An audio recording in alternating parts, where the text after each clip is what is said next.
Boa noite, vamos para o estudo do livro Os Prazeres da Alma, no Espírito Hamed. Hoje falando sobre afetividade. Eu vou ler e depois fazer alguns comentários. Não é uma leitura muito longa, não. 2 páginas e meia. Afetividade. Das formas místicas poderemos retirar a sabedoria dos séculos, porquanto tais histórias promovem encontros com as figuras arquetípicas de nossa alma e com o caminho do desenvolvimento do amor. Da antiga Grécia nasceu a ideia das metades eternas, que percorreu a vastidão dos tempos. A mitologia greco-romana nos transmite, por meio de autores da antiguidade, a seguinte história. Em uma diferente civilização, os seres possuíam 2 cabeças, 4 braços e pernas e 2 corpos distintos, masculino e feminino, mas com apenas uma alma. Viviam em pleno amor e harmonia, e justamente esse equilíbrio provocou a inveja e a ira de alguns deuses do Olimpo. Enfurecidos, enviaram àquela civilização uma tormenta repleta de trovões e relâmpagos, que dividiram os corpos, separando a parte feminina da masculina e repartindo a alma ao meio. Diz a lenda que até hoje os seres lutam na busca de outra metade, a sua alma gêmea. Durante séculos essa crença foi cultivada e grande parte da humanidade ainda procura ansiosamente encontrar sua alma afim. No entanto, com a nova revelação, vêm os espíritos superiores esclarecer-nos a respeito do conceito das metades eternas, ensinando-nos que essa expressão é inexata e que não existe união particular e fatal entre 2 almas. Explica-nos os benfeitores que não há alianças predestinadas e sim que, quanto mais iluminadas as almas, mais unidas serão pelos laços do amor real. Em vista disso, podemos entender perfeitamente o significado das palavras de Jesus Cristo. Haverá um só rebanho e um só pastor. Evangelho segundo João, capítulo 10, versículo 16. Um dia todos estaremos juntos, reunidos e planificados uns com os outros em um só rebanho. O Espiritismo vai mais além quando nos explica que a nossa mentalidade sobre as almas gêmeas é exclusivamente alicerçada sobre uma visão romântica de união afetiva. Na realidade, antes de sermos homens ou mulheres, somos espíritos imortais vivendo temporariamente na Terra. Muitos possuem uma compreensão difusa e narcisista sobre o amor, o que faz com que interpretem sua afetividade somente abaixo da cintura, isto é, não conseguem desenvolver seus sentimentos, abandonando-os a um permanente estado embrionário. E aí Hamed cita aqui uma questão do Livro dos Espíritos, que eu vou ler toda, que é a questão 298. A pergunta é: as almas que deverão se unir estão predestinadas a essa união desde a sua origem, e cada um de nós tem em alguma parte do universo sua metade a qual se reunirá fatalmente um dia? Resposta: não existe união particular e fatal entre 2 almas. A união existe entre todos os espíritos, mas em graus diferentes segundo a categoria que ocupam. Quer dizer, segundo a perfeição que adquiriram. Quanto mais perfeitos, mais unidos. Da discórdia nascem todos os males humanos, da concórdia resulta a felicidade completa. Estamos vivenciando inúmeras experiências terrenas com as mais diversas criaturas, conhecendo e ao mesmo tempo estreitando elos afetivos com outras tantas através de várias encarnações. Então, por que alimentarmos a ideia da busca ilusória de uma pessoa pré-determinada, com a qual fatalmente viveríamos felizes pela eternidade juntamente com os outros tantos milhares de pares eternos que já se teriam encontrado anteriormente? Tudo isso mais se assemelha a um egotismo do amor, contrário à fraternidade cristã, que nos ensina que um dia todos se amarão de forma incondicional.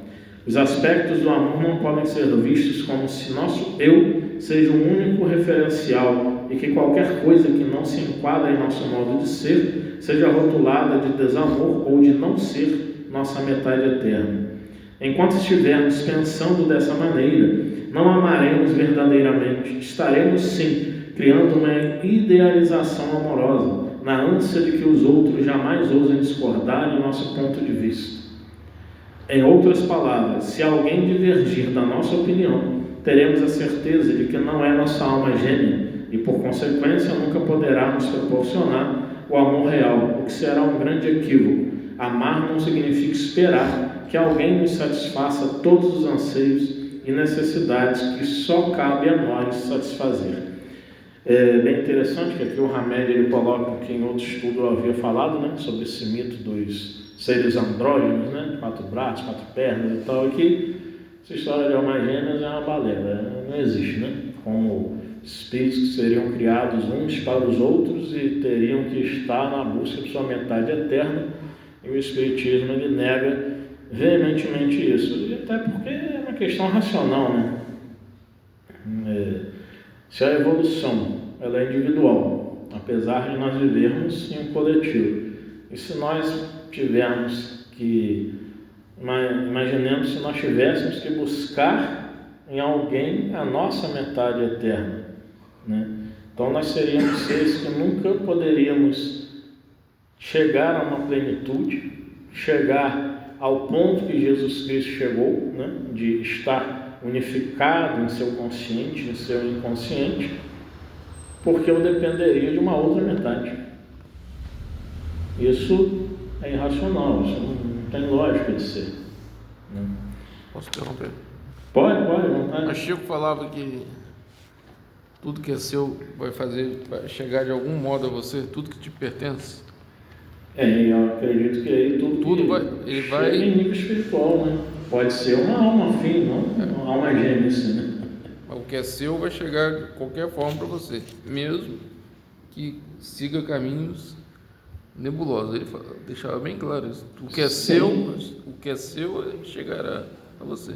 Sim. Uma pessoa que é sua vai chegar a você, mesmo que se afaste. Vai chegar, desde que as pessoas, para a nossa encarnação, ela tenha uma utilidade, né? De prova, de repente a pessoa se aproxima, como você colocou, a pessoa se afasta, né? Há um afastamento. Às vezes é uma prova necessária para a evolução. Mas vai acabar voltando para você. Né? Pode voltar e pode também, como ele falou aqui, né? Nós vivemos experiências terrenas diversas e de repente tem aquele casal, seja hétero, seja homoafetivo, que estão muito juntos ali todo o tempo e por questões da vida, circunstâncias e às vezes desejos, às vezes de experimentar determinados tipos de posicionamentos. Eu quero ir para um país, eu quero ficar sozinho para poder experimentar isso e aquilo, e aí se separa. Aí pode estar tendo contato com uma outra pessoa, né? Pode estar tendo contato também com uma outra, e assim vão fazendo suas afinidades, né? Não necessariamente que eles tenham que, todas as vidas, eles tenham que estar juntos, tenham que voltar. Né? Isso não é isso que o Hamed e os espíritos querem dizer. Né? E uma coisa interessante que ele fala é também das questões de que há essa idealização amorosa, né? E aqui ele é bem psicológico mesmo. Porque quando a gente se apaixona, né, nós não nos apaixonamos pela outra pessoa. Nós nos apaixonamos pela parte que nós vemos de nós na outra pessoa. Nós fazemos uma projeção e nós idealizamos. Por isso que no começo, né, as pessoas apaixonadas, elas é tudo de bom, o outro não tem defeitos, porque o outro é a idealização nossa. É o nosso, o que Freud vai chamar de ideal do eu. Né? É aquilo que eu vejo que há em mim, que tem em outra pessoa, e aquilo que muitas vezes que eu desejo que tenha em mim, que eu vejo que outra pessoa tem. E aí quando a gente começa a ver as deficiências do outro, é que o bicho pega, é que a gente vai ver se realmente ama. Porque na paixão, segundo os estudos da neurociência, a paixão vai durar aí 6, 7, 8 meses no máximo, mas dá. Depois ela acaba. E é nesse momento que ela acaba que a gente tem que ver. E agora?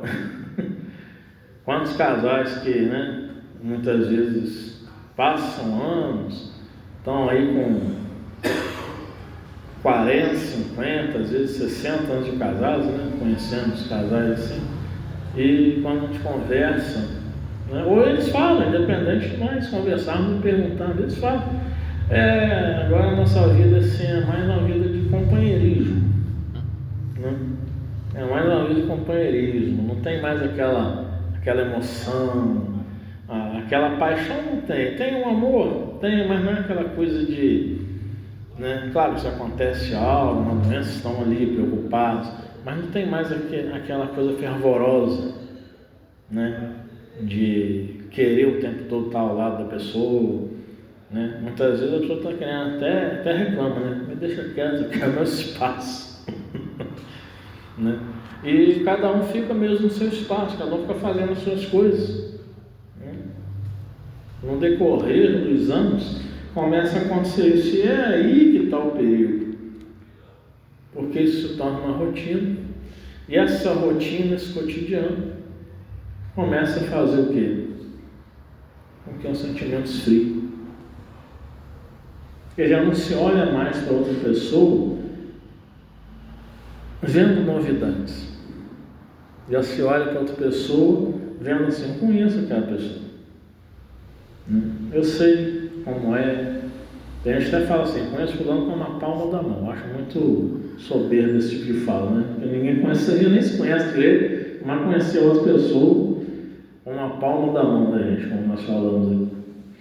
Então a gente precisa estar muito atento sobre esse tipo de idealização que nós fazemos, que isso é o amor que ele diz, né? Isso é um amor egoísta, é um amor narcisista. Nós queremos satisfação própria, queremos estar amando a nós, no outro. E eu trouxe aqui uma fala da Rosane Trapaga, que é psicanalista, e que um dia ela gravou um reel que está no Facebook, e ela foi uma das minhas professoras, né, na especialização em dependência química, e depois em outros cursos que eu fiz com ela, e ela coloca o seguinte sobre idealização. Idealização é sempre um convite a si mesmo, porque diz respeito ao que você idealiza. Quando falamos de sentimento que idealizamos, estamos falando sobre o nosso próprio eu. E tem uma frase dela que eu achei fantástica, que ela fala assim: o idealizado no outro tem a minha assinatura. Isso é a projeção que ela está falando. Eu estou olhando o que tem de mim no outro. O que eu idealizo no outro sou eu mesmo. Aí ela continua: o idealizado no outro não me permite enxergar ao outro. O idealizado não me permite amar. Por quê? Porque o amor pede realidade, pede um cuidado realista. O amor pede investimento dentro do campo do real. O amor pede espontaneidade, pede o viver a experiência. Idealizar o amor é um convite para não viver o amor. Eu achei essa fala dela fantástica, porque na medida em que eu vejo no outro só a mim mesmo, obviamente eu não estou me permitindo amar. Eu não enxergo ao outro, eu só vejo a mim, eu só quero o que satisfaz a mim. É pura satisfação narcísica, não há troca real. E quando a gente enxerga as diferenças, os defeitos da outra pessoa, e como nós podemos aprender com os defeitos e as deficiências da outra pessoa, aí nós nos permitimos amar. Como Jesus, né? Quando a mulher adúltera está lá sendo apedrejada, não, ia ser apedrejada, e perguntam a ele. Essa mulher foi pegar adultério. E queriam fazer uma pegadinha com Jesus ali, né? A mulher foi pegar adultério. A lei de Moisés manda apedrejá-la. Isso Jesus fala, apedreja, ele estava indo contra o que ele estava falando sobre amar. E se ele dissesse, não apedreje, então ele estava indo contra a lei de Moisés, radicalmente. E na sabedoria dele ele faz uma pergunta, como todo bom psicoterapeuta. Atira a primeira pedra àquele que estiver sem pecado. E aí começaram a ser dos mais velhos, então os mais novos, porque os mais velhos tinham vivido mais, né? Mais experiência e errado mais. E aí ninguém apedrejou aquela mulher. E ele pergunta a ela, mulher, alguém te condenou? Ela olha em volta, o mundo já tinha saído, e ela diz, não, mestre, ninguém me condenou. Também eu não te condeno. Vai e não peques mais. Também falava, né? Vai, mas mude de vida. Faça a sua, na palavra grega, metanoia. Faça a sua mudança de ponto de vista, sua mudança de opinião. Amplie sua visão. Mude, transforme-se. Não pecar mais é isso. Se transformar, não cair em repetições, não entrar nos mesmos erros. Que nós queremos entrar em repetições, que nós queremos as satisfações que nós temos.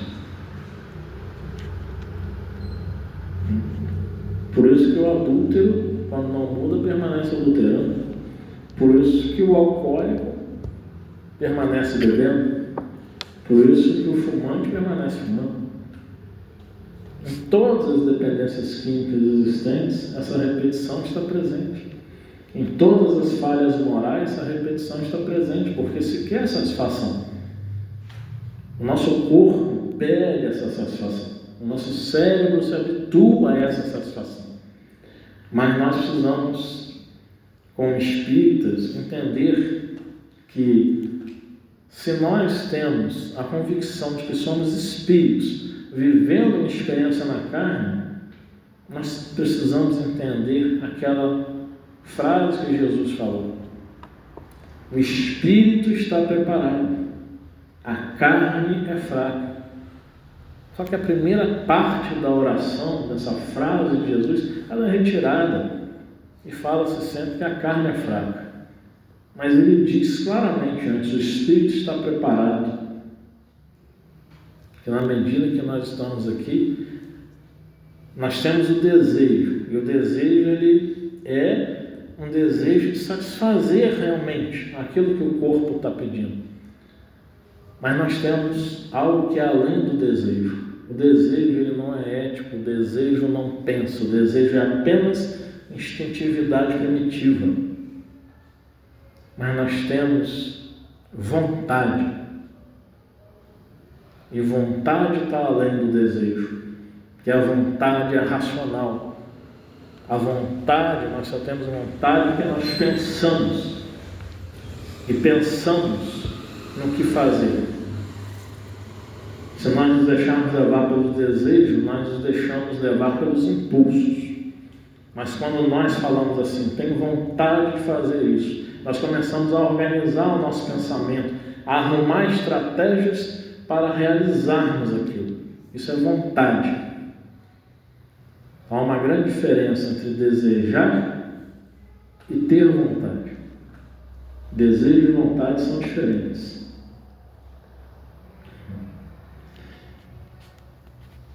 E aí nós temos que nos perguntar, né? O que estamos desejando no outro? Que parte de nós desejamos?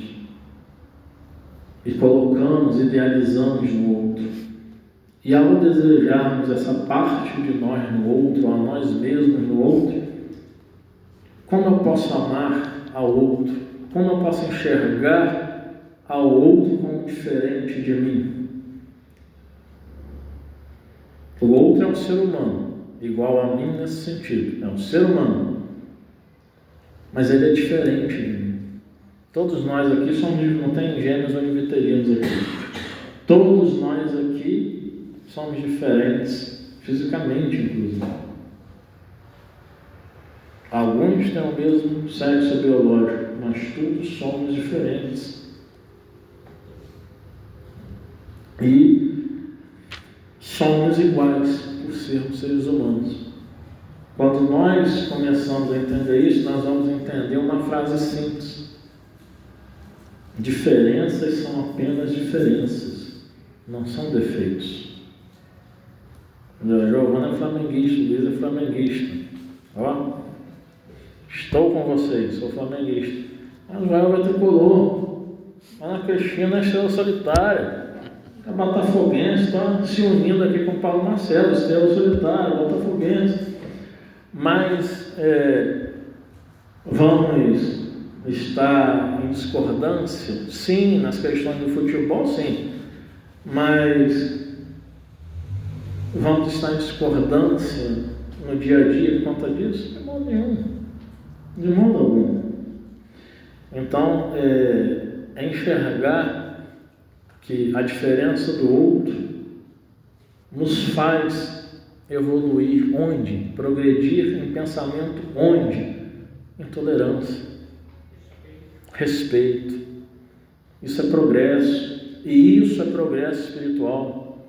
Quando nós estamos vivendo em sociedade, nós não podemos fugir, foi como um estudo que o Dr. Paulo Marcelo estava fazendo antes, nós não podemos fugir da vida em sociedade.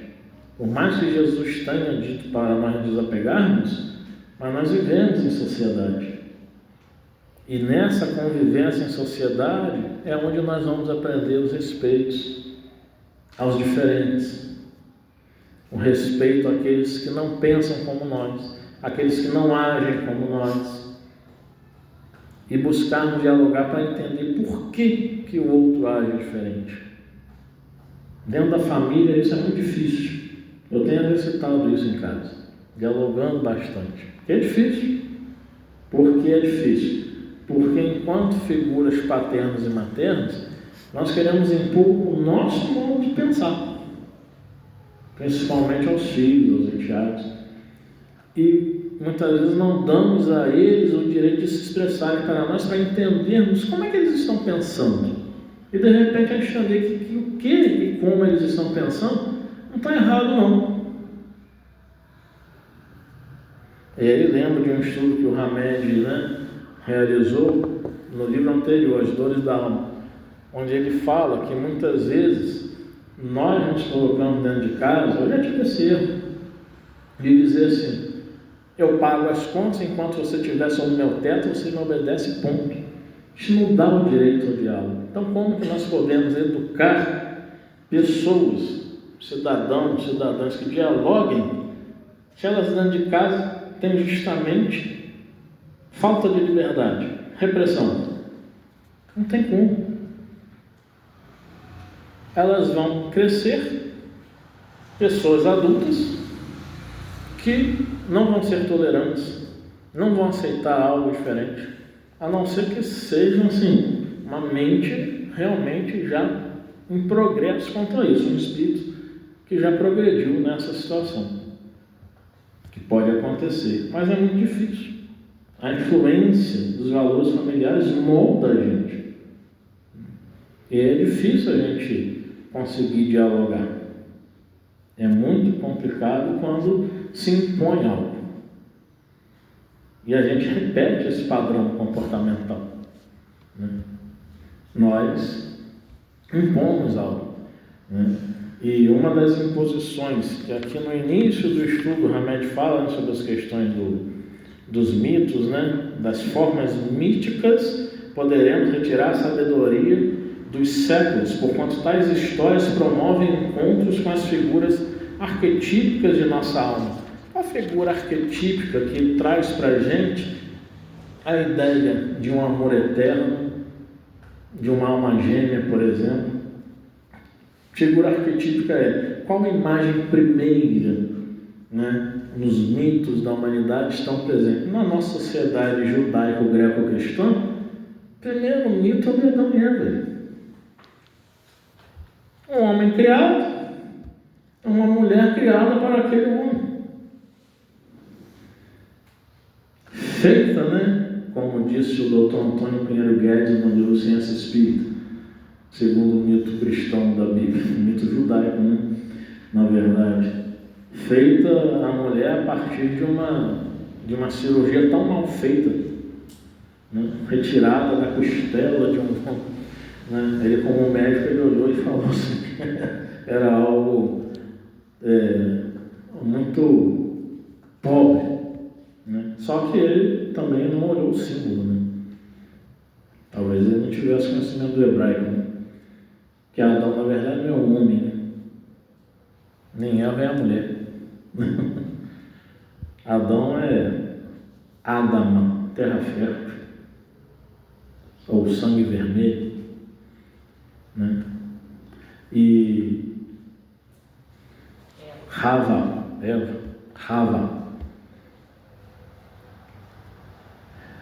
é a vida, significa vida, não significa uma mulher que gerou e deu vida. Então os dois representam Adama, terra fértil, Hava, vida. Os dois representam o quê? Se a terra é fértil e se tem vida, porque nós estamos vivendo em um planeta onde é possível fazermos o progresso nosso espiritual, vivendo bem com todos os seres viventes. É esse o simbolismo, né? Dois simbolismos, né? Dois simbolismos místicos e espirituais que os rabinos judeus dão na interpretação dessa passagem da Gênesis, né? Na Bíblia. Então, vamos orar, encerrando esse nosso estudo, né?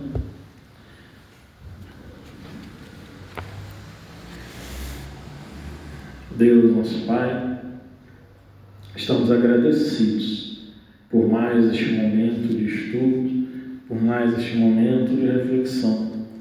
Auxilie-nos, Senhor, a podermos verdadeiramente perceber o outro, para amarmos de verdade e não ficarmos apenas, Senhor, na superficialidade, buscando esse amor, como disse Hamed, apenas nas satisfações instintivas, vivendo da cintura para baixo, nesse símbolo que ele usa de vivermos apenas nos desejos, nos instintos, mas que possamos planificar